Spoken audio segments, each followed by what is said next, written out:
సంఘానికి వందనాలు.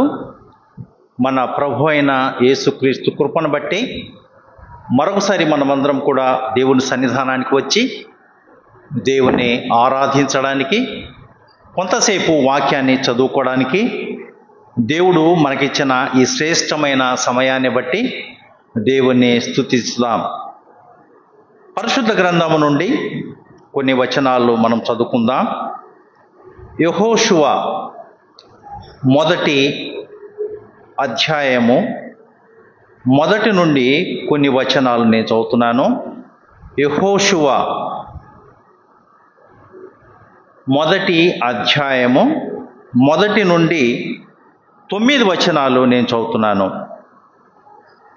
యెహోవా సేవకుడైన మోషే మృతి నొందిన తరువాత యెహోవా నూను కుమారుడును మోషే పరిచారకుడునైన యెహోషువకు ఇలాగూ సెలవిచ్చెను. నా సేవకుడైన మోషే మృతి నొందెను, కాబట్టి నీవు లేచి నీవును నీ జనులందరూ ఈ యోర్దాను నది దాటి నేను ఇశ్రాయేలుకిచ్చుచున్న దేశమునకు వెళ్ళుడి. నేను మోషేతో చెప్పినట్లు మీరు అడుగుపెట్టు ప్రతి స్థలమును మీకు ఇచ్చుచున్నాను.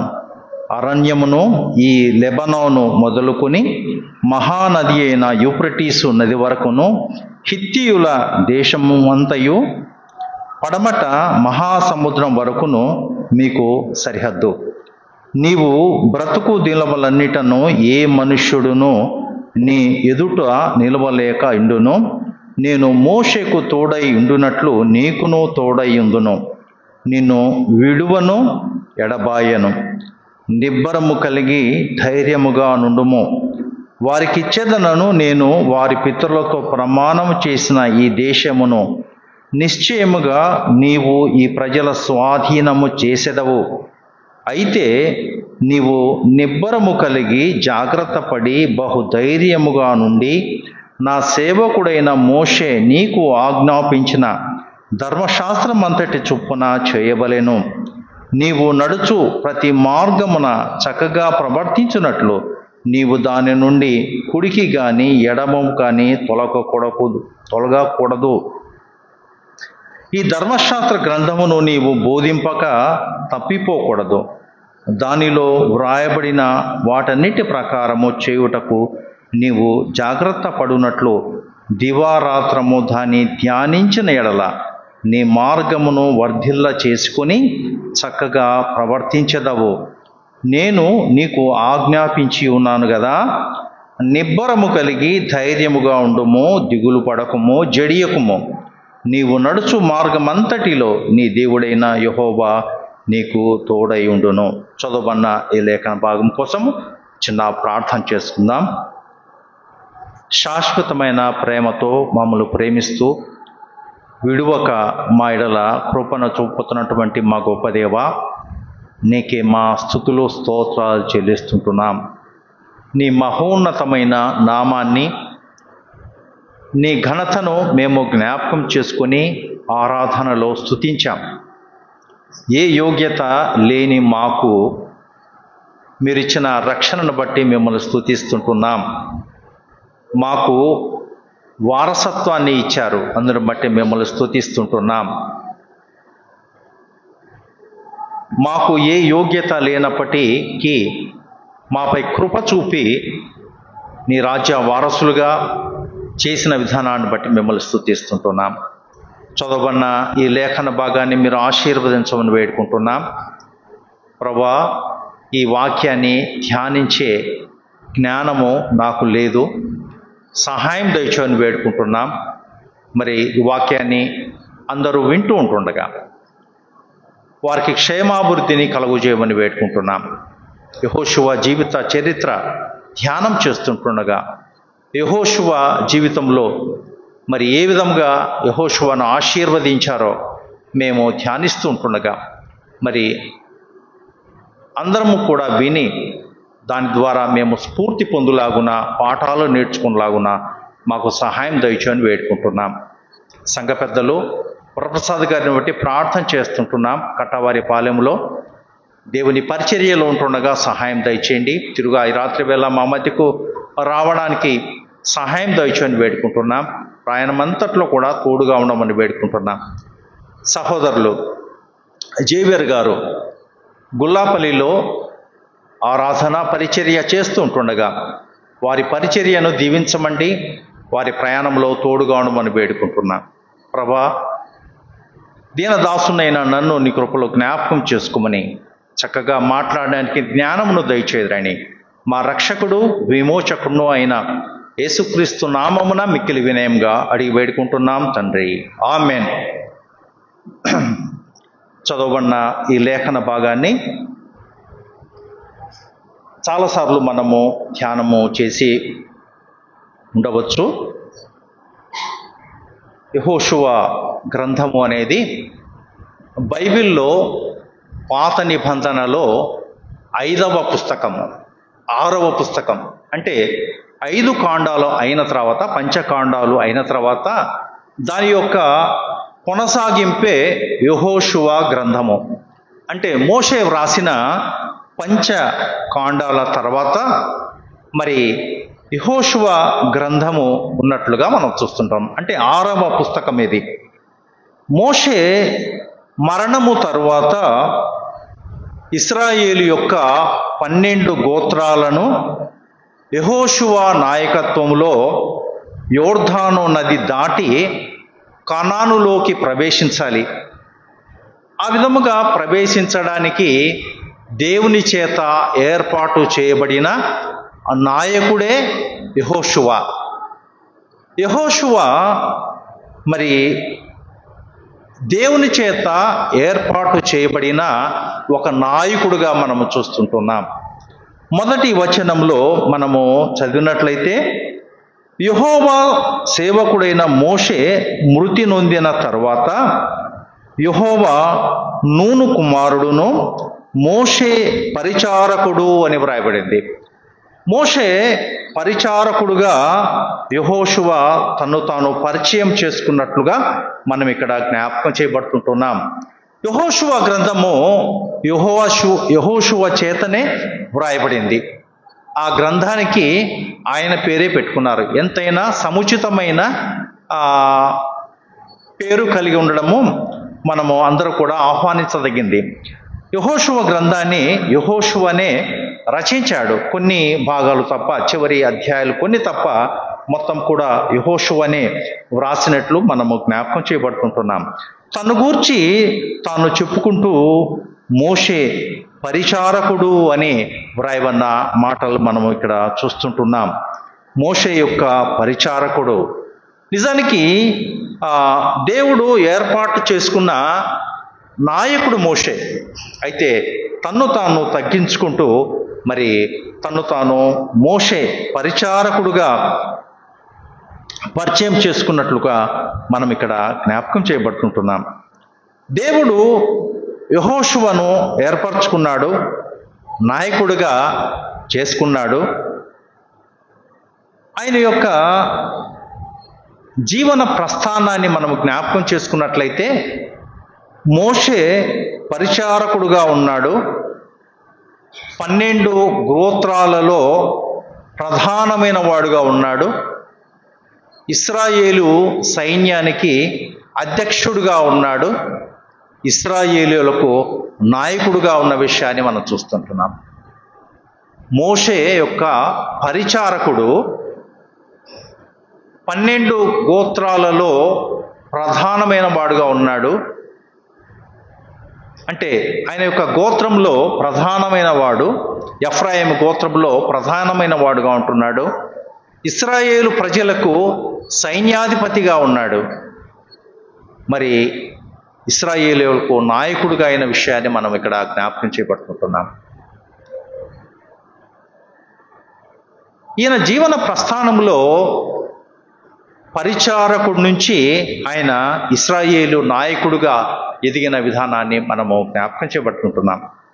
మరి యెహోషువ తనకిచ్చిన ఆ బాధ్యతను చక్కగా నిర్వర్తించాడు. అంటే కనాను దేశాన్ని స్వాధీనం చేసుకోవాలి, 12 గోత్రాలకు అవి భాగాలు పంచిపెట్టాలి. మరి ఆ విధమైన బాధ్యత పొందిన యెహోషువ చక్కగా మరి తన బాధ్యతను నిర్వహించిన వాడుగా మనము జ్ఞాపకం చేయబడుతుంటున్నాం. ఇశ్రాయేలీయులకు మోషే ఒక గొప్ప నాయకుడిగా ఉంటున్నాడు. ఆ గొప్ప నాయకుడు చనిపోయిన తర్వాత మరి అంత గొప్ప నాయకుడుగా మరి యెహోషువ ఎదిగాడు అంటే మరి ఆయనలో ఉన్న యొక్క భక్తి జీవితాన్ని మనము జ్ఞాపకం చేసుకోవలసిన వారంగా ఉంటున్నాం. ఆయన యొక్క భక్తి జీవితము ఎంతో గొప్పది. యెహోషువ గ్రంథాన్ని యెహోషువ రాశాడు అని మనము జ్ఞాపకం చేయబడుతుంటున్నాం.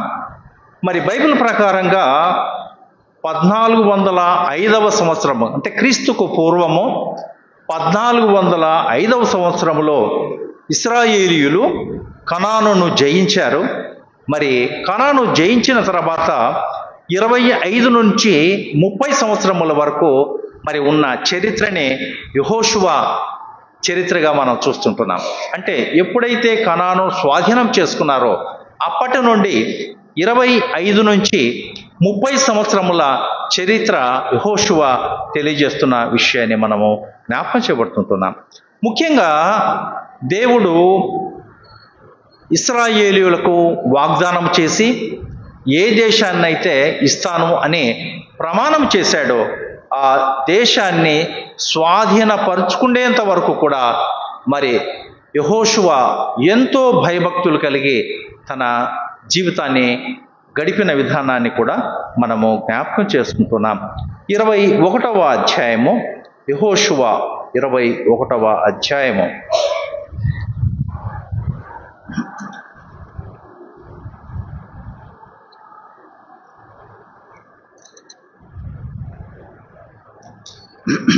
నలభై 41వ వచనాన్ని చదువుతున్నాను. యెహోషువ 21:41. ఇశ్రాయేలీయుల స్వాస్థ్యములో వాటి పల్లెలు కాక లేవీయుల పట్టణములన్నీ 48. ఆ పట్టణములన్నిటికీ పొలములుండెను. ఆ పట్టణములన్నీ అట్లే ఉండెను. యెహోవా ప్రమాణము చేసి వారి పితరులకిచ్చేదనని చెప్పిన దేశమంతయు ఆయన ఇశ్రాయేలులకు అప్పగించెను. వారు దాన్ని స్వాధీనపరుచుకొని దానిలో నివసించిరి. యెహోవా వారి పితరులతో ప్రమాణము చేసిన వాటినన్నిటి ప్రకారము అన్ని దిక్కులయందు వారికి విశ్రాంతి కలుగజేసెను. యెహోవా వారి శత్రువులందరినీ వారి చేతికి అప్పగించి ఉండెను కనుక వారిలో నొకడును ఇశ్రాయేలీయుల ఎదుట నిలువకపోయెను. యెహోవా ఇశ్రాయేలీయులకు సెలవిచ్చిన మాటలన్నిట్లో ఏదియు తప్పి ఉండలేదు, అంతయు నెరవేరెను అని వ్రాయబడింది. అలాగైతే యెహోషువ దేవుడు తన పితరులకు ఇచ్చిన వాగ్దానం చేసిన ఆ దేశాన్ని స్వాధీనపరచుకున్నాడు. ఆ స్వాధీనపరచుకోవడము యెహోషువ వలన జరిగినట్లుగా మనము జ్ఞాపకం చేయబడుతుంటున్నాం. మోషే యొక్క పరిచారకుడుగా ఉన్న యెహోషువ దేవుని యొక్క మాట చొప్పున లేకపోతే వాగ్దానాన్ని అనుసరించి ఆ కనాను దేశాన్ని అప్పగించేంత వరకు కూడా యెహోషువ జీవితము గడిపిన విషయాన్ని మనము చూస్తుంటున్నాం. మరి యెహోషువ ఎంతవరకు కూడా ఆయన భక్తి జీవితం కలిగి ఉన్నాడంటే ఆయన చనిపోయేంత వరకు కూడా దేవుని వెంబడించే వాడుగా ఉన్న విషయాన్ని మనం చూస్తాం. 24వ అధ్యాయంలో ఒక ప్రాముఖ్యమైన మాటను నేను చదువుతాను. యెహోషువ 24:15 మధ్యలోంచి చదువుతున్నాను. మీరెవరిని సేవింప కోరినను నేనును నా ఇంటివారును యెహోవాను సేవించెదము అనేను. నేనును నా ఇంటివారును యెహోవాను సేవించెదము అనేను అని వ్రాయబడినట్లు మనం చూస్తుంటున్నాం. అలాగైతే యెహోషువ తన జీవిత కాలమంతా కూడా ఆయన దేవుని సేవించేవాడుగా ఉన్న విషయాన్ని మనము జ్ఞాపకం చేయబడుతుంటున్నాం. యెహోషువ జీవితంలో మనము మొట్టమొదటిసారిగా మనము నిర్గమాకాండంలో చూస్తాం. యెహోషువను మనము నిర్గమాకాండంలో చూస్తాం. మరి ఐగుప్తులో ఇశ్రాయేలీయులు అణిచివేత చివరి ఆ దినాల్లో ఉన్నప్పుడు యెహోషువ ఆ ఇశ్రాయేలీయులో ఉన్నవాడు. అంటే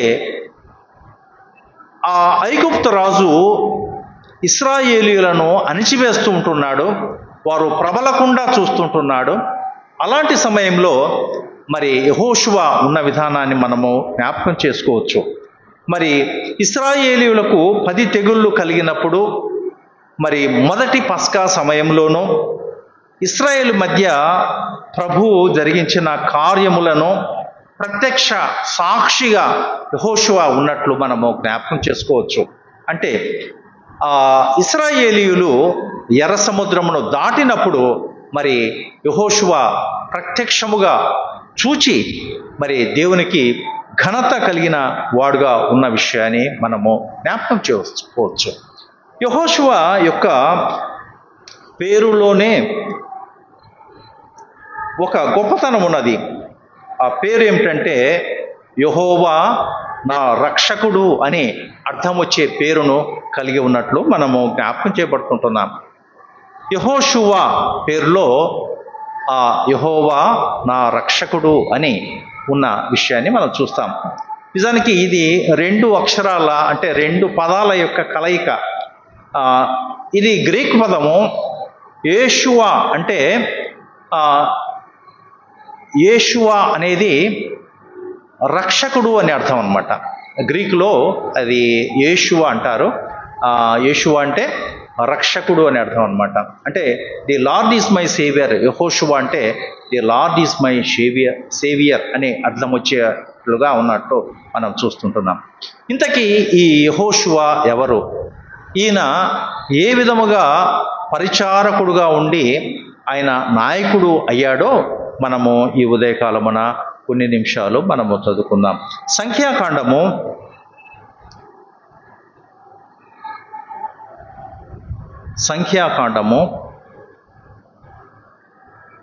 13వ అధ్యాయము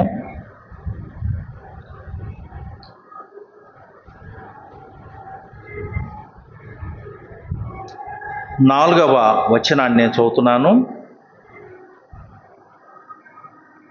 8 చదువుతున్నాను. 13:8 సంఖ్యాకాండము 13:8. ఎఫ్రాయిము గోత్రమునకు నూను కుమారుడైన హోషయ అని వ్రాయబడింది. ఎఫ్రాయిము గోత్రమునకు నూను కుమారుడైన హోషయ. ఇక్కడ యెహోషువ యొక్క పేరు మొట్టమొదటిగా హోషయ. అయితే 13:16 చదువుతున్నాను. దేశమును సంచరించి చూచుటకు మోషే పంపిన మనుషుల పేర్లు ఇవి. మోషే నూను కుమారుడైన హోషేయకు యెహోషువ అని పేరు పెట్టెను అని వ్రాయబడింది. అలాగైతే యెహోషువ యొక్క మొదటి పేరు ఏమిటంటే హోషేయ. ఆయనకు యెహోషువ అని పేరు పెట్టినట్లుగా మనము జ్ఞాపకం చేయబడుతుంటున్నాం. 12 గోత్రములలో మరి ప్రతి వాణ్ణి కూడా ఏర్పరచుకున్నాడు దేవుడు, మోషే చేత ఏర్పరచుకున్నాడు.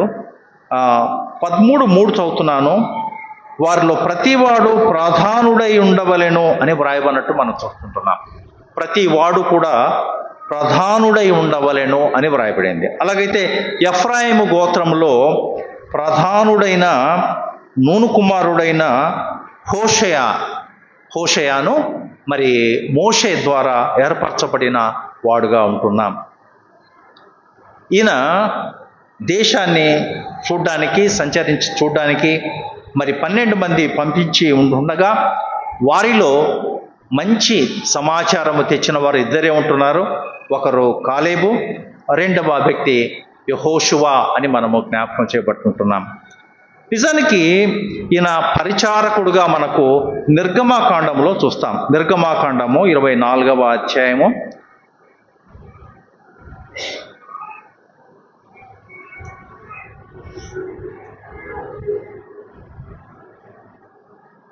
'దేవుని సన్నిధిలో దేవునితో గడిపిన వాడుగా మనము జ్ఞాపకం చేయబడతాం. 24వ అధ్యాయము 13వ వచనాన్ని నేను చదువుతున్నాను. మోషేయు అతని పరిచారకుడైన యెహోషువయు లేచిరి అని వ్రాయబడింది. నిర్గమాకాండంలో మరి యెహోషువను గూర్చి వ్రాసిన మాటల్ని మనం చూస్తున్నట్లయితే, మోషేయు అతని యొక్క పరిచారకుడైన యెహోషువయు లేచిరి అని వ్రాయమన్న మాటను మనం చూస్తుంటున్నాం. అలాగైతే మోషేతో ఆయన చాలా దినాలు మోషే చనిపోయేంత వరకు ఆయనతో కూడా ఉన్న వ్యక్తిగా మనము జ్ఞాపకం చేయబడుతుంటున్నాం. మోషే యొక్క మరి ఆయన యొక్క జీవితాన్ని దగ్గరగా గమనించిన వ్యక్తిగా మనము యెహోషువను మనము జ్ఞాపకం చేయబడుతుంటున్నాం. మోషేయు అతని పరిచారకుడైన యెహోషువయు లేచిరి అని వ్రాయవన్న మాటని మనం ఇక్కడ చూస్తుంటున్నాం.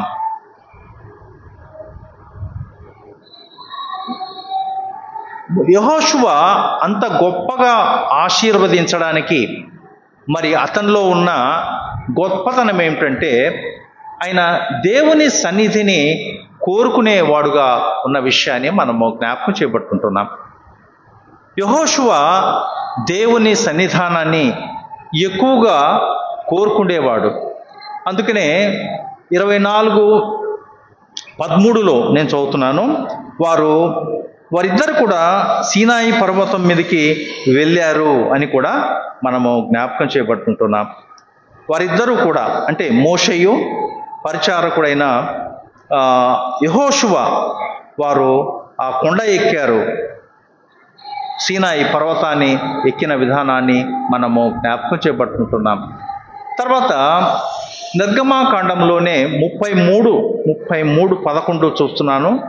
33 నిర్గమాకాండము 33వ అధ్యాయము 11వ వచనంలో, మనుష్యుడు తన స్నేహితునితో మాట్లాడినట్లు యెహోవా మోషేతో ముఖాముఖి మాట్లాడుచుండెను. తర్వాత అతడు పాలెంలోనికి తిరిగి వచ్చుచుండెను. అతని పరిచారకుడును నూను కుమారుడైన యెహోషువ అను యవనస్తుడు గుడారములో నుండి వెలుపలికి రాలేదు అని వ్రాయబడింది. దేవుడు మోషేతో మాట్లాడుతూ ఉంటున్నాడు. దేవుడితో మాట్లాడి చాలించిన తర్వాత మోషే తిరిగి పాలెంలోకి వస్తున్నాడు. కానీ అతని పరిచారకుడైన నూను కుమారుడైన యెహోషువ అను యవనస్తుడు అని వ్రాయబడింది. గుడారము నుండి వెలుపలికి రాలేదు అని వ్రాయబడిన మాటలు మనం చూస్తుంటున్నాం. అంటే మోషే దేవునితో మాట్లాడిన తర్వాత మోషే వెనక్కి వచ్చేసాడు. అయితే ఆయన పరిచారకుడైన యెహోషువ అనే యవ్వనస్తుడు గుడారము నుండి బయటికి రాకుండా ఇంకా మొదటి ప్రత్యక్షపు గుడారములోనే అక్కడే ఉంటూ మరి దేవుని సన్నిధిలో ఉంటున్నాడు. మరి ఆ గుడారాన్ని భద్రపరుస్తుంటున్నాడు, శుభ్రం చేస్తుంటున్నాడు. అన్ని వస్తువులు సరిగా ఉన్నాయో లేవో చూస్తున్న విషయాన్ని మనము జ్ఞాపకం చేయబడుతుంటున్నాం. అలాగైతే పరిచారకుడుగా ఉన్న ఆ యెహోషువ దేవుని సన్నిధానాన్ని కోరుకునే వ్యక్తిగా మనము జ్ఞాపకం చేయబడుతుంటున్నాం. సీనాయి పర్వతంపై మోషేతో కూడా ఉండిన వాడు. మరి ప్రత్యక్ష గుడారంలో దేవుని సన్నిధిలో ఆయన గుడారము నుండి వెలుపలికి రాకుండా ఇంకా ఆ భద్రపరుస్తూ శుభ్రం చేస్తూ ఉన్న వాడిగా మనము జ్ఞాపకం చేయబడతాం. సంఖ్యాకాండంలో 13:6 చూసినట్లయితే మనం ఇందాక చూసాము. సంఖ్యాకాండంలో 13వ అధ్యాయంలో మనము 13:3 ఒక్కొక్క మెట్టును ఎక్కిన వాడుగా మనం చూస్తుంటున్నాం. మొట్టమొదటిగా పరిచారకుడుగా ఉన్నాడు. ఇప్పుడు ఆయన ప్రధానుడుగా ఉన్నాడు. అంటే ఎఫ్రాయిము గోత్రమునకు నూను కుమారుడైన హోషేయ అని వ్రాయబడింది కదా. మరి ప్రతి వాడును ప్రధానుడై ఉండవలెను అని వ్రాయబడింది. అంటే దేవుడు మోషేకు సెలవిస్తూ ఉంటున్నాడు, మరి 12 గోత్రములలో ఒక్కొక్కరిని చొప్పున ఎంపిక చేసుకోవాలి. ఆ ఎంపిక చేసుకున్న వ్యక్తి ఎలా ఉండాలంటే ప్రతివాడు ప్రధానుడై ఉండవలెను అని వ్రాయబడింది. అలాగైతే ఎఫ్రాయిము గోత్రంలో నూను కుమారుడైన హోషయ అంటే మారు పేరు గల యెహోషువ ఆయన ప్రధానుడుగా ఉన్న విషయాన్ని మనము జ్ఞాపకం చేపట్టుకుంటున్నాం. ఆ విధముగా దేవుని సన్నిధిని ఇష్టపడిన ఆ యెహోషువను మనం చూస్తుంటున్నాం. మరి యెహోవా మందిర ఆవరణంలో ఇష్టపడిన వాడుగా మనము జ్ఞాపకం చేపట్టుకుంటున్నాం. మరి యెహోషువ 5వ అధ్యాయంలో దేవుని యొక్క సేనాధిపతిని ఆయన పూజించిన విషయాన్ని మనం ఇక్కడ జ్ఞాపకం చేయబడతాం. అంటే దేవుని యొక్క ప్రతినిధిగా, దేవుని యొక్క సేనాధిపతిగా ఉన్న వ్యక్తిని ఆయన సాగిలపడి నమస్కారం చేసిన వాడుగా ఉంటున్నాడు. 5వ అధ్యాయం యెహోషువ 5:13. యెహోషువ యెరికో ప్రాంతంలో ఉన్నప్పుడు అతడు కన్నులెత్తి చూడగా దూసిన కత్తి చేత పట్టుకొని ఉన్న ఒకడు అతని ఎదుట నిలిచి ఉండెను. యెహోషువ అతని యొద్దకు వెళ్ళి, నీవు మా పక్షముగా ఉన్నవాడవా, మా విరోధుల పక్షముగా ఉన్నవాడవా అని అడుగగా అతడు, కాదు, యెహోవా సేనాధిపతిగా నేను వచ్చి ఉన్నాను అనేను. యెహోషువ నేలమట్టకు సాగిలపడి నమస్కారము చేసి, నా ఏలినవాడు తన దాసునికి సెలవిచ్చినదేమని అడిగాను. అందుకు యెహోవా సేనాధిపతి, నీవు నిలిచి ఉన్న ఈ స్థలము పరిశుద్ధమైనది, నీ పాదరక్షలను తీసివేయమని యెహోషువతో చెప్పగా యెహోషువ అలాగు చేసెను అని వ్రాయబడినట్టు మనం చూస్తుంటాం. దేవుని యొక్క సేనాధిపతి మరి యెహోషువకు దర్శనమిచ్చినప్పుడు ఆయన నేలమట్టుకు సాగిలపడి నమస్కారము చేసిన వాడుగా ఉన్న విషయాన్ని మనం చూస్తుంటున్నాం. యెహోషువ దేవుని యొక్క సేనాధిపతికి ఆయన నేలమట్టుకు సాగిలపడి నమస్కారము చేసిన వాడుగా ఉన్న విషయాన్ని మనం చూస్తుంటున్నాం. యెహోషువలో తగ్గింపు ఉన్నది. ఆయన దేవుని సన్నిధిలో ఎక్కువసేపు గడపడానికి ఇష్టపడేవాడుగా ఉంటున్నాడు. దేవుని యొక్క ప్రతినిధులను ఆయన గౌరవించేవాడుగా ఉన్న విషయాన్ని మనం చూస్తుంటున్నాం. ఆయన ఒక గొప్ప ప్రార్థనాపరుడు అని కూడా మనము జ్ఞాపకం చేయబడుతుంటున్నాం. యెహోషువ దీవించబడ్డానికి కారణాలు, ఇవన్నీ కూడా కారణాలు. యెహోషువ 10వ అధ్యాయంలో మనము ఒక ప్రాముఖ్యమైన విషయాన్ని చూస్తాం. 10:13. సూర్యుడు ఆకాశ మధ్యమున నిలిచి ఇంచుమించు ఒకనాడెల్లా అస్తమింప త్వరపడలేదు. యెహోవా ఒక నరుని మనవి వినిన ఆ దినం వంటి దినము దానికి ముందే గాని దానికి తర్వాతనే గాని ఉండలేదు. నాడు యెహోవా ఇశ్రాయేలీయుల పక్షముగా యుద్ధము చేసెను. అప్పుడు యెహోషువయు అతనితో కూడా ఇశ్రాయేలీయులందరూ గిల్గాల్లో ఉన్న పాలెంలోనికి తిరిగి వచ్చిరి అని వ్రాయబడింది. అలాగైతే ఈ వచనాల ద్వారా మనం తెలుసుకోవాల్సింది ఏమిటంటే యెహోషువ ఒక గొప్ప ప్రార్థనాపరుడుగా మనం చూస్తుంటున్నాం. అందుకనే ఒక నరుని మనవి విని మరి యెహోషువ ప్రార్థన చేసినప్పుడు మరి సూర్యుడు ఆకాశ మధ్యమున నిలిచెను, ఇంచుమించు ఒకనాడెల్లా అస్తమింప త్వరపడలేదు అని వ్రాయబట్టు చూస్తుంటున్నాం. మరి అలాంటి ప్రార్థనాపరుడుగా మనం చూస్తుంటున్నాం. దేవుని సన్నిధిని ఇష్టపడేవాడుగా ఉంటున్నాడు. మరి సీనాయి పర్వతంపై మోషేతో కూడా ఉన్నవాడుగా ఉంటున్నాడు. ప్రత్యక్ష గుడారములో ఆయన ఇంకా దేవుని సన్నిధిలో ఉంటూ మరి త్వరగా వచ్చేవాడు కాదు అని మనం జ్ఞాపకం చేయబట్టుకుంటున్నాం. మరి దేవుని చేత ఏర్పరచబడిన ఆ సేనాధిపతిని గౌరవించేవాడుగా, ఆయన సన్నిధిలో మోకరిల్లిన వాడుగా మనం చూస్తుంటున్నాం. ఒక గొప్ప ప్రార్థనాపరునిగా మనం యెహోషువని చూస్తున్న విషయాన్ని మనం చూస్తుంటున్నాం. మరి అంత మాత్రమే కాకుండా విశ్వాసము మరియు నమ్మకము కలిగిన వాడు. యెహోషువ అంత గొప్పగా ఆశీర్వదించడానికి కారణం ఏంటంటే అతనిలో ఉన్న విశ్వాసము, అతనిలో ఉన్న నమ్మకత్వము అని మనము జ్ఞాపకం చేపట్టుకుంటున్నాము. దేవుని పట్ల ఆయనకు అచంచలమైన విశ్వాసం ఉన్నది.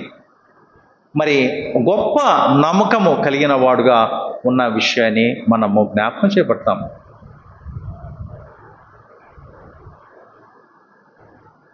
వేగు చూడ్డానికి 12 మంది వెళ్ళారు. అయితే ఆ 12 మందిలో 10 మంది మంచి వర్తమానము తీసుకురాలేదు. వారు చూచినది చూచినట్లుగా వారు చెప్పలేదు. అయితే 2 మాత్రమే, కేవలము యెహోషువ, కాలేబులు మాత్రమే మంచి వర్తమానాన్ని మోషే దగ్గరికి తెచ్చినట్లుగా మనము సంఖ్యాకాండము 14వ అధ్యాయంలో చూస్తాం. సంఖ్యాకాండము 14వ అధ్యాయంలో మనము చూద్దాం. 6వ వచనం నుంచి మనం చదువుతున్నాను. 10 మంది ఒక చెడ్డ సమాచారాన్ని తెచ్చారు. వారిని చూచి భయపడినట్లు మనం చూస్తాం. కానీ కాలేబు, యెహోషువలు మాత్రమే ఒక మంచి వర్తమానాన్ని తెచ్చారు. ఆ విషయాన్ని మనము సంఖ్యాకాండము 14వ అధ్యాయంలో మనం చూస్తాం. 6వ వచనం చదువుతున్నాను. అప్పుడు దేశమును సంచరించి చూచిన వారిలో నుండిన నూను కుమారుడగు యెహోషువయు యెఫున్నె కుమారుడగు కాలేబును బట్టలు చింపుకొని ఇశ్రాయేలీయుల సర్వ సమాజముతో మేము సంచరించి చూచిన దేశము మిక్కిలి మంచి దేశము. ఇక్కడ 2 మాత్రమే ఒక మంచి వర్తమానాన్ని తెచ్చినట్లు మనం చూస్తుంటున్నాం. వారెవరంటే, ఒకరేమో నూను కుమారుడైన యెహోషువ, రెండవది యెఫున్నె కుమారుడగు కాలేబు. వాళ్ళు మాత్రమే మంచి సమాచారాన్ని తెచ్చిన విషయాన్ని మనం చూస్తుంటాం. మేము సంచరించి చూచిన దేశము మిక్కిలి మంచి దేశము. యెహోవా మన యందు ఆనందించిన ఎడల ఆ దేశములో మనల్ని చేర్చి దానిని మనకిచ్చును. అది పాలు తేనెలు ప్రవహించు దేశము. మెట్టుకు మీరు యెహోవా మీద తిరగబడకుడి, ఆ దేశ ప్రజలకు భయపడకుడి. వారు మనకు ఆహారమవుదురు, వారి నీడ వారి మీద నుండి తిరిగిపోయెను. యెహోవా మనకు తోడై ఉన్నాడు, వారికి భయపడకుడి అనిరి. ఆ సర్వ సమాజము వారిని రాళ్లతో కొట్టి చంపవలను అనగా ప్రత్యక్షపు గుడారంలో యెహోవా మహిమ ఇశ్రాయేలీయులకందరికీ కనబడేను అని వ్రాయబడింది. అలాగైతే అచంచలమైన విశ్వాసము కలిగిన వాడుగా యెహోషువ మనము కనిపిస్తుంటున్నాడు. అదేవిధంగా మరి కాలేబు మరియు యెహోషువలు దేవునిపై ఆధారపడిన వారుగా, లేకపోతే విశ్వాసము కలిగిన వారుగా, నమ్మకము కలిగిన వారుగా ఉన్న విషయాన్ని మనం ఇక్కడ చూస్తుంటున్నాం. అంత మాత్రమే కాకుండా యెహోషువ ధైర్యము కలిగిన వాడు, బలము కలిగిన వాడు. యెహోషువ ధైర్యము కలిగిన వాడుగా మనము జ్ఞాపకం చేయబట్టుకుంటున్నాం. ఆయన ఒక బలశాలిగా ఉంటున్నాడు. మరి నిర్గమాకాండంలో ఆయన యుద్ధశూరుడుగా ఉన్న విషయాన్ని కూడా మనం చూస్తాం. నిర్గమాకాండము 17వ అధ్యాయము, ఇక్కడ పరిచారకుడుగా ఉన్న యెహోషువ యుద్ధం చేస్తూ ఉంటున్నాడు. 17:10 చదువుతున్నాను. యెహోషువ మోషే తనతో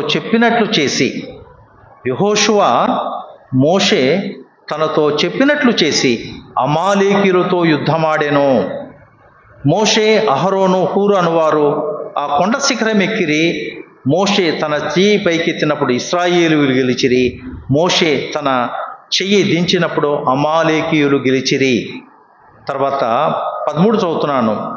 అట్లు యెహోషువ కత్తివాడి చేత అమాలేకు రాజును అతని జనులను గెలిచెను అని వ్రాయబడింది.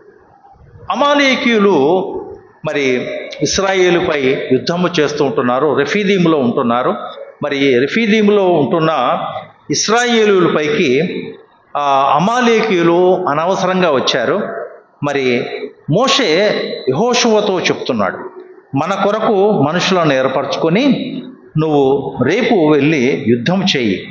నేను దేవుని కర్రను చేత పట్టుకొని మరి కొండ శిఖరం మీద నిలుస్తాను. దేవునికి ప్రార్థన చేస్తాను. నీవైతే అమాలేకీయులతో యుద్ధము చెయ్యి అన్నప్పుడు ఆయన మోషే చెప్పినట్లుగా చేసిన విధానాన్ని మనం ఇక్కడ చూస్తుంటున్నాం. అలాగైతే యెహోషువలో వినయం ఉన్నది, విధేయత ఉన్నది. మరి అప్పటి నుండి ఆయన యుద్ధము చేసిన వాడుగా మనము జ్ఞాపకం చేయబడుతుంటున్నాం. మోషే పరిచారకుడుగా ఉన్నాడు, మోషే యుద్ధము చేసిన వాడుగా ఉన్నాడు. మోషే ఇశ్రాయేలీయుల ప్రధానులలో ఒక ప్రధానిగా ఎంచబడ్డాడు. చివరిగా ఆయన యొక్క ప్రస్థానంలో మోషే నాయకుడైన విషయాన్ని కూడా మనము జ్ఞాపకం చేయబడతాం. ఇక్కడ మోషే తనతో చెప్పినట్లు అమాలేకీయులతో యుద్ధమాడెను అని వ్రాయబడింది.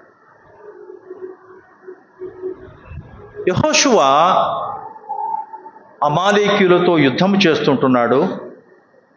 మరి మోషే తనతో చెప్పినట్లుగా ఆయన చేసినట్లు మనం ఇక్కడ జ్ఞాపకం చేయబడుతుంటున్నాం. అలాగైతే ఆయనలో వినయ విధేయతలు ఉంటున్నాయి, ఆయనలో దేవుని పట్ల గౌరవం ఉన్నది, మరి అచంచలమైన విశ్వాసం ఉన్నది. అమాలేకీయులతో గెలవగలను అన్న ఒక ధైర్యం కూడా ఉన్న విషయాన్ని మనం చూస్తుంటున్నాం. మరి మోషే, అహరోను, హూరు అనువారు ఆ కొండపై వారు ప్రార్థన చేస్తుంటుండగా మోషే తన మనుషులతో కలిసి ఆ అమాలేకులతో యుద్ధం చేశాడు అన్న విషయాన్ని మనం జ్ఞాపకం చేయబడుతుంటున్నాం. మరి యెహోషువ కత్తివాడి చేత అమాలేకు రాజును అతని జనులను గెలిచెను అన్న మాటల్ని మనం ఇక్కడ జ్ఞాపకం చేయబడుతుంటున్నాం. తర్వాత మరొక మంచి మాటను మనము చదువుకుందాం. ఇశ్రాయేలీయులకు మరి మంచి నాయకుడుగా ఆయన రావడానికి ముందుగా ఆయన ఆత్మపూర్ణుడు అయ్యాడు అన్న విషయాన్ని మనం చూస్తాం. సంఖ్యాకాండము 27వ అధ్యాయము ఆయన ఆత్మపూర్ణుడయ్యాడు. 27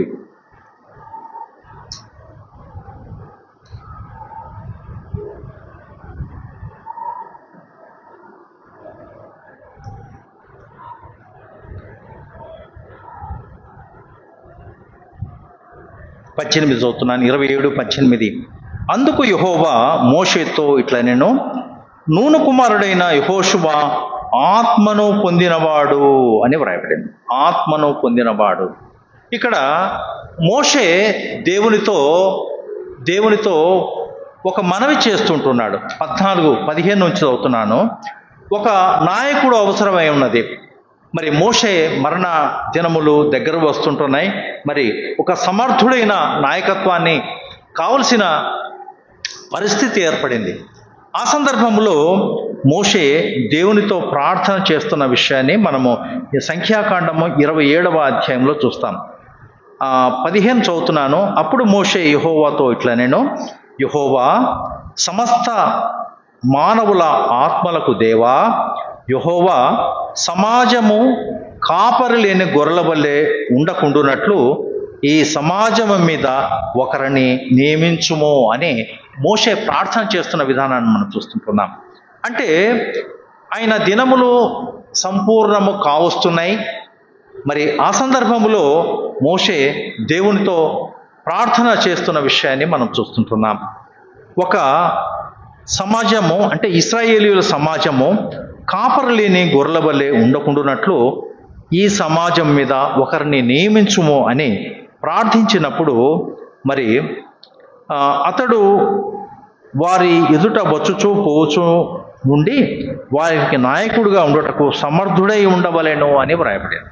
అప్పుడు దేవుడు చెప్తుంటున్నాడు, అందుకు యెహోవా మోషేతో ఇట్లా, నేను నూను కుమారుడైన యెహోషువ ఆత్మను పొందినవాడు, నీవు అతనిని తీసుకొని అతని మీద ఒక నీ చెయ్యి ఉంచి యాజకుడుకు ఎలియాజరు ఎదుటను సర్వ సమాజము ఎదుటను అతనిని నిలువబెట్టి వారి కన్నుల ఎదుట అతనికి ఆజ్ఞయిమ్ము. ఇక్కడ మోషే దేవుని ప్రార్థిస్తున్న విషయాన్ని మనం చూస్తుంటున్నాం. ఇశ్రాయేలీయుల సర్వ సమాజమునకు ఒక నాయకుడు అవసరమై ఉంటున్నాడు. ఆ నాయకుడు ఎలాంటి నాయకుడు అయి ఉండాలంటే సమర్థత కలిగిన నాయకుడుగా ఉండాలి. మరి అలాంటి నాయకత్వాన్ని కావాలని మోషే ప్రార్థించినప్పుడు మరి దేవుడైన యెహోవా చెప్పిన మాటలు ఏమిటంటే, నూను కుమారుడైన యెహోషువ ఆత్మను పొందినవాడు అని వ్రాయబడిన మాటను ఇక్కడ చూస్తుంటున్నాం. కాబట్టి నీవు సర్వ సమాజం ఎదుట, వారి యొక్క యాజకుల ఎదుట, ఎలియాజరు ఎదుట మరి అతన్ని నీవు అభిషేకం చేయి, అతని ఒక నాయకుడిగా చెయ్యి అని చెప్పిన విషయాన్ని మనం చూస్తుంటున్నాం. కాబట్టి యెహోషువ మరి నాయకుడిగా అప్పటి నుండి చలామణి అయినట్లుగా మనం చూస్తుంటున్నాం. 22 చదువుతున్నాను. యెహోవా మోషేకు ఆజ్ఞాపించినట్లు అతడు చేశాను. అతడు యెహోషువను తీసుకుని యాజకుడైన ఎలియాజరు ఎదుటను సర్వ సమాజం ఎదుటను అతనిని నిలవబెట్టి అతని మీద తన చేతులుంచి యెహోవా మోషే ద్వారా ఆజ్ఞాపించినట్లు అతనికి ఆజ్ఞ ఇచ్చాను అని వ్రాయబడిన విషయాన్ని మనం చూస్తుంటున్నాం. అలాగైతే ఇప్పుడు చదివిన ఈ సంఖ్యాకాండంలో సర్వ సమాజానికి యెహోషువ ఒక నాయకుడిగా ఉన్న విషయాన్ని మనం చూస్తుంటున్నాం. పరిచారకుడుగా ఉన్న యెహోషువ ఆయన ప్రధానులలో ఎఫ్రాయిము గోత్రానికి ప్రధానుడుగా ఉన్నాడు. ఆయన సైన్యాధ్యక్షుడుగా ఉన్నాడు. ఇప్పుడు ఇశ్రాయేలులకు నాయకుడుగా ఉన్న విషయాన్ని మనము సంఖ్యాకాండంలో చూస్తూ ఉంటున్నాం. ఆయన యొక్క ప్రస్థానంలో ఆయన ఎన్నో చిన్న పదవి నుండి ఇప్పుడు అత్యుత్తమైన ఒక పదవి, అదేమిటంటే ఆయన ఇశ్రాయేలు ప్రజలందరికీ కూడా మోషే తర్వాత నాయకుడిగా ఉండే ఒక గొప్ప ధన్యతను దేవుడు ఇచ్చిన విషయాన్ని మనము జ్ఞాపకం చేయబడుతుంటున్నాం.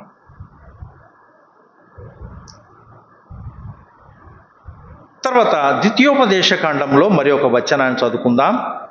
మరి మోషే యొక్క మరణము తర్వాత ఆ సేవా పరిచర్య, ఆ బాధ్యతను ఇచ్చిన విషయాన్ని మరి ద్వితీయోపదేశ కాండము 31వ అధ్యాయంలో మనము చూస్తాం. 31:14.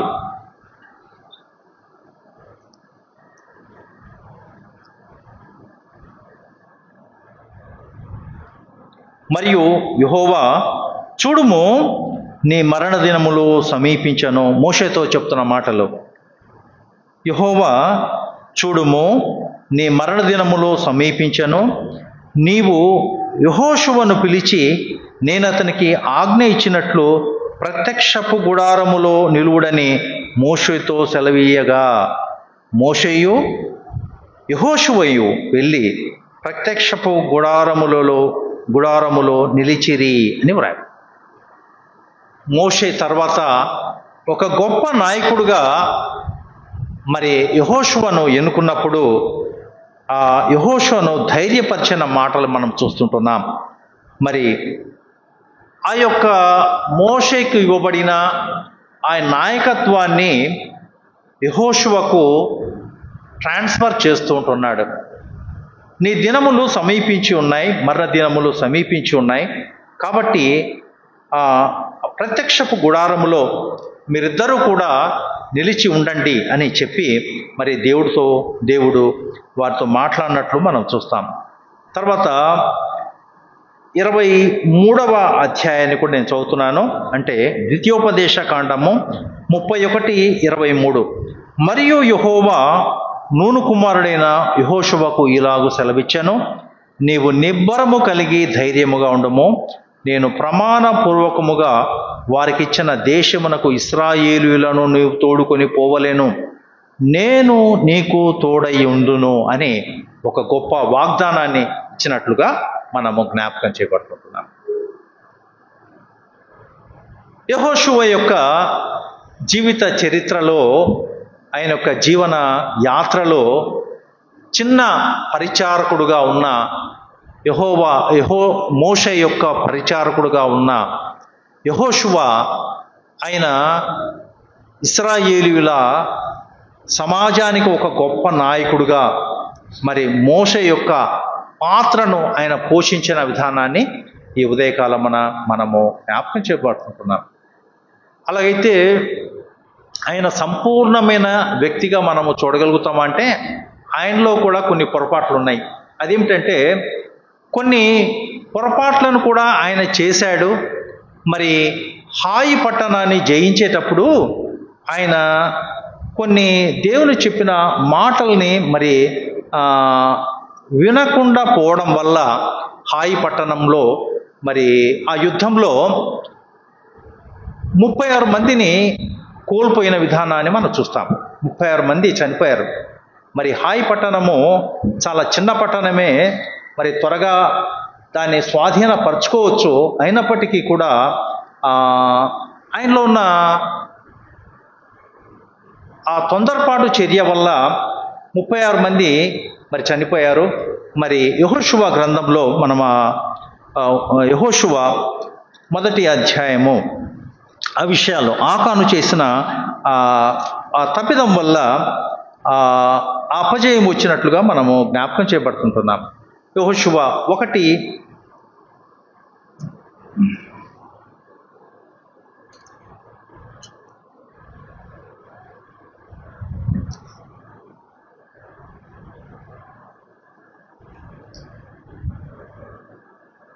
మనము హాయి పట్టణం మీదకి వెళ్ళినప్పుడు వారు హాయి పట్టణాన్ని వాళ్ళు గెలవలేకపోతారు. యెహోషువ 7వ అధ్యాయము 4 చదువుతున్నాను. కాబట్టి జనులలో ఇంచుమించు 3000 మంది అక్కడికి వెళ్ళేది కానీ వారు హాయి వారి ఎదుట నిలవలేకపోయిరి. అప్పుడు హాయి వారు వారిలో 36 మనుషులను హతము చేసిరి అని వ్రాయబడి. ఇక్కడ యెహోషువ నాయకత్వంలో అన్ని విజయాలే రాలేదు, కొన్ని అపజయాలు కూడా వచ్చిన విషయాన్ని మనం చూస్తాం.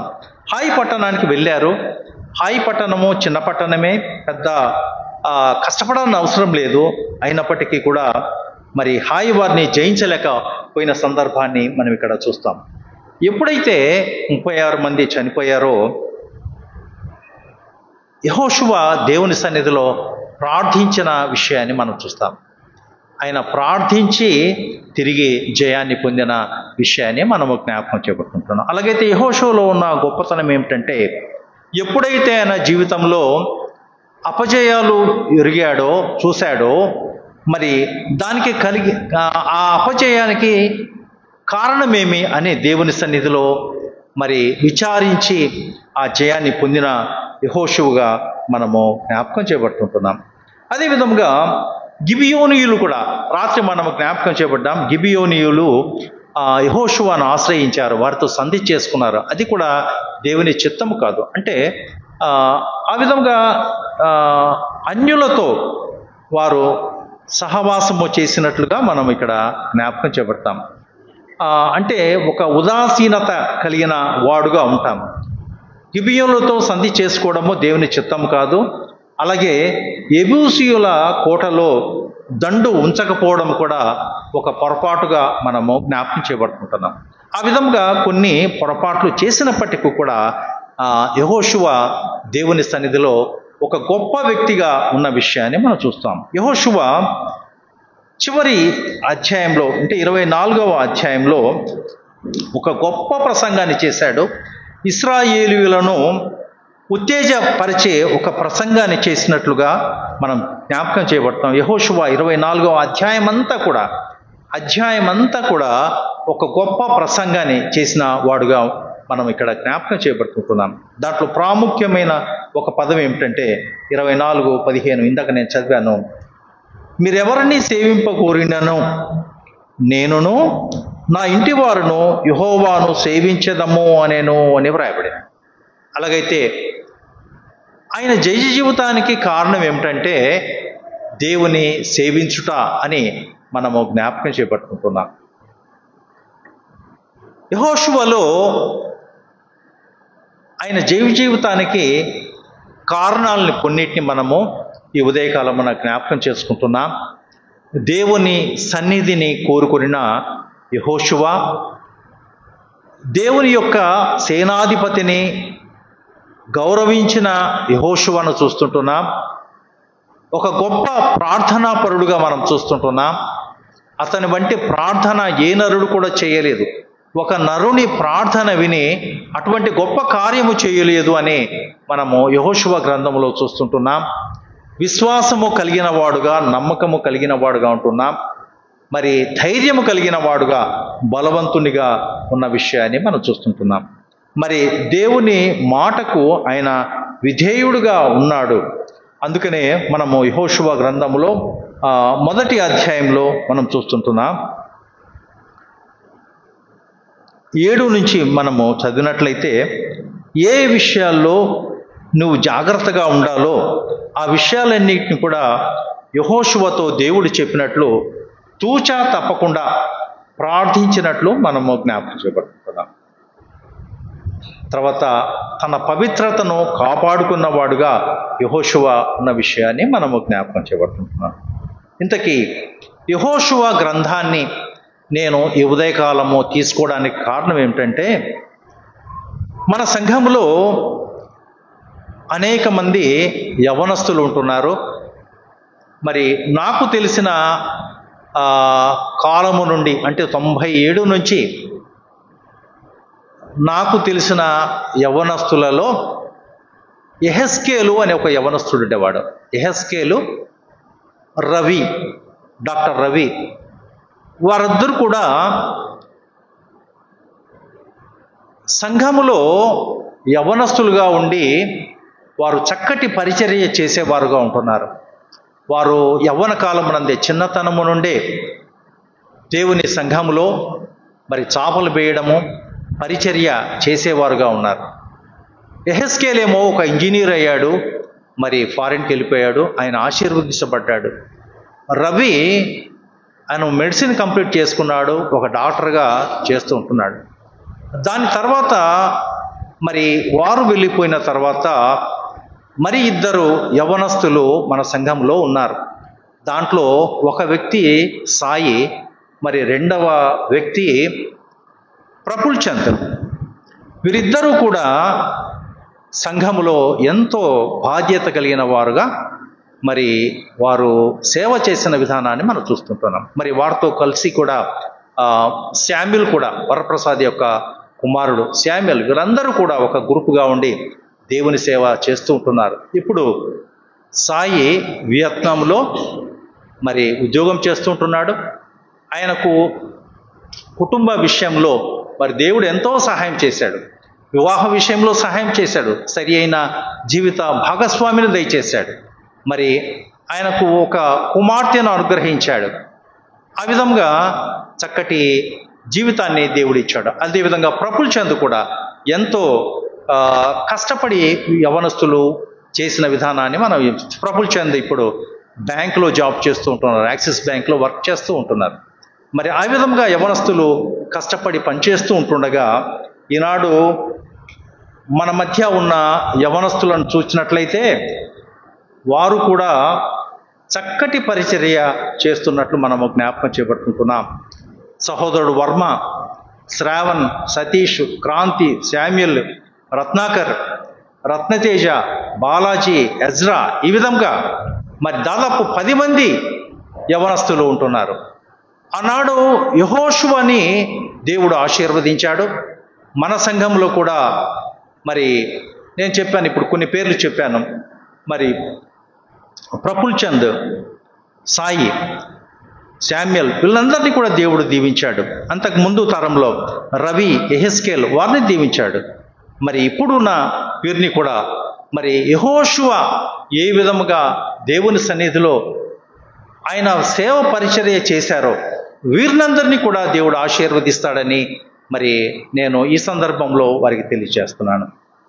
మోషే తర్వాత యెహోషువ ఏ విధముగా దేవుని పరిచర్య చేశాడో అదే విధముగా ఈ జనరేషన్ వారు కూడా, యవనస్తులు కూడా ఈ పరిచర్యను కొనసాగించవలసిందిగా నేను ఈ సందర్భంలో మనవి చేస్తున్నాను. మరి సాయి వచ్చిన సందర్భంలో ఈ సందేశం ఇవ్వాలని అనుకున్నాను. సాయి ఏదో పనిపడి వెళ్ళిపోయాడు. అయినప్పటికీ కూడా మరి యవనస్తులకు అందరికీ కూడా యెహోషువ ఒక మాదిరికరంగా తీసుకోవాలి. యెహోషువ పరిచారకుడుగా ఉన్నాడు. ఆయన ఒక ప్రధానమైన వ్యక్తిగా ఉన్నాడు. సైన్యాధిపతిగా అయ్యాడు. ఇశ్రాయేలీయులకు నాయకుడుగా అయ్యాడు. మరి మోషే యొక్క పరిచర్యకు వారసత్వంగా నిలిచిన విధానాన్ని మనము జ్ఞాపకం చేయబడుకుంటున్నాం. యెహోషువ ఓవర్ నైట్, అంటే రాత్రికి రాత్రి ఒక నాయకుడు కాలేదు, కానీ ఆయన సేవా జీవితమే ఆయన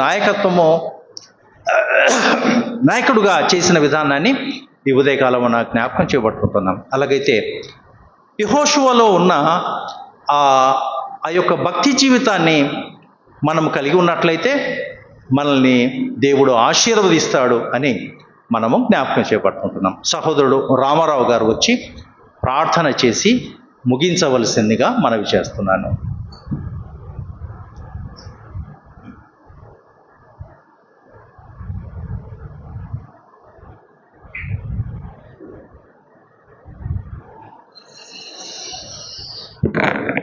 ప్రార్థన చేసుకుందాం. మనము ఒక చక్కటి ఆత్మీయ పాఠం విన్నాం. యెహోషువ జీవితాన్ని జ్ఞాపకం చేసుకుందాం. మోషే ఒక తలంపు నేను జ్ఞాపకం చేస్తాను. మోషే యేసుక్రీస్తు ప్రభువుకు ముంగుర్తుగా కనిపిస్తాడు.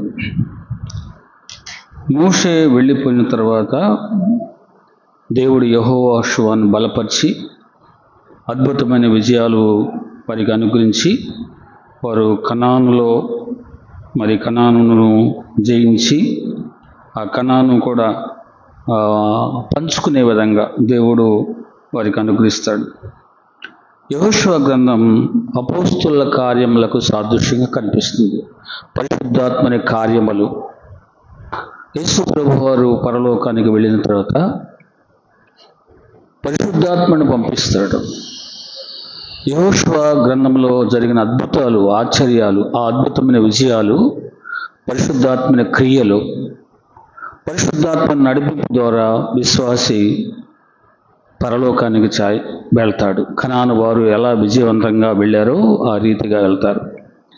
ఫిజికల్గా, భౌతికంగా దేవుడు యెహోషువను నిలబెట్టుకున్నాడు.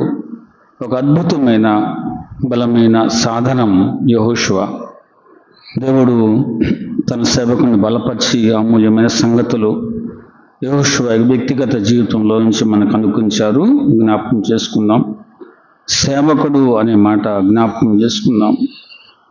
మోషే సేవకుడు, దేవుని సేవకుడుగా, దేవునికి విధేయుడిగా, ఒక గొప్ప యుద్ధవీరుడుగా, ప్రార్థనాపరుడుగా, ఏ రీతిగా విజయవంతమైన జీవితం, కనాను వెళ్ళే జీవితం, కనాను స్వాధీనం పరుచుకునే జీవితం. మనం కూడా పరలోకాన్ని స్వాధీనం పరుచుకోవాలంటే ఈ లోకంలో యుద్ధం చేయవలసిందే. ఈ మాటలు జ్ఞాపకం పెట్టుకొని మన అనుదిన జీవితాన్ని ప్రార్థనాపూర్వకంగా వాక్యానుసారంగా గడుపుదాం. ప్రార్థన చేసుకుందాం. ప్రేమ కలిగిన తండ్రి, కృప కలిగిన ఆయన, సర్వాధికారి, మీ దాసుని బలపరిచి అమూల్యమైన సంగతులు మాకు అనుగ్రహించినందుకు నాయన మీకు స్తోత్రం చెల్లిస్తున్నాం. పరిశుద్ధ లేఖన భాగాల్లో నాయన ఏ గ్రంథాల్లో యెహోషువ దాగి ఉన్నాడో అవి ఎత్తి చూపించి ప్రభువా మాకు అనేక సంగతులు నేర్పించారు. మీకు స్తోత్రం చెల్లిస్తున్నాం. మోషేకు సేవకుడుగా ఉన్నటువంటి యెహోషువ తను ఏ రీతిగా నాయన సేవకుడుగా ఉండి ఎదిగాడో, మీ చేత నాయకుడుగా ఏ విధంగా స్థిరపరచబడ్డాడో, మీ బలము చేత, మీ శక్తి చేత, మీరు అనుగ్రహించిన కృప ద్వారా ఏ రీతిగా అద్భుతమైన విజయాలు అందుకున్నాడో మాకు చూపించారు. మీకు స్తోత్రం చెల్లిస్తున్నాం. ఆ రీతిగా సంఘంలో కూడా యవనస్తులను జ్ఞాపకం చేశారు. మరి ఎహెజ్కేలు యవనస్తుని జ్ఞాపకం చేశారు, రవిని జ్ఞాపకం చేశారు, అలాగే సాయిని జ్ఞాపకం చేశారు. ఇలా యవనస్తులను ప్రభువా, వారు మీ పరిచర్యలో ఉండి వారు ఏ రీతిగా జీవితంలో స్థిరపడ్డారో, ఆస్వాదించబడ్డారో మాకు జ్ఞాపకం చేశారు. మీకు స్తోత్రం చెల్లిస్తున్నాం. మేము కూడా యెహోషువ వలె నమ్మకంగా పరిచర్యలో ముందుకు సాగిపోవాలి. ఆ రీతిగా సంఘములో ఉన్న యవనస్తులను ఆస్వాదించండి. అందరినీ ప్రభువా మీరు జ్ఞాపకం చేసుకోండి. యెహోషువ వలె ప్రార్థనాపరులుగా, యెహోషువ వలె లోకముతో దేవ యుద్ధం చేసే వారముగా మేము బలపడినట్లు మమ్మల్ని ఆస్వాదించండి. వాక్యం అందించండి. మీ దాసుని మీ కృపలో భద్రపరచండి, ఇంకను బలపరచండి. మీ నామాన్ని ఘనపరచుటకు ఘనమైన పాత్రగా మీ దాసుని వాడుకోమని మీ చేతికి అప్పగిస్తున్నాం. ఈ సమయంలో మాకు అందించిన జీవము కలిగిన మీ మాటల కొరకై దేవా మీకు స్తోత్రం చెల్లిస్తున్నాం. తిరుగు మా గృహములకు వెళుచుండగా మీ కృపగల హస్తం మాకు తోడుగా ఉంచండి. ఈ రాత్రి జరగనైన కూడికను ప్రభువా మీరే నడిపించండి. మీ ఆత్మ ద్వారా నడిపించండి. నూతన ఆత్మల మందిరంలో చేర్చండి. కృప చూపమని యేసుక్రీస్తు ప్రభు వారి దివ్యమైన నామంలోనే స్తోత్రములు చెల్లించి ప్రార్థన చేయుచున్నాం తండ్రి. ఆమేన్. అందరికి వందనాలు. సెలవు తీసుకుంటున్నాం. ఈ రాత్రి సువార్త కూడిక పెద్దలు నాగేశ్వర గారి ఇంటి దగ్గర జరుగుతుంది. అందరిని ప్రేమతో ఆహ్వానిస్తున్నాం. వాతావరణం బాగానే ఉంటుంది. దయచేసి వీలున్న వారందరూ రావాల్సిందిగా మనం చేస్తున్నాం.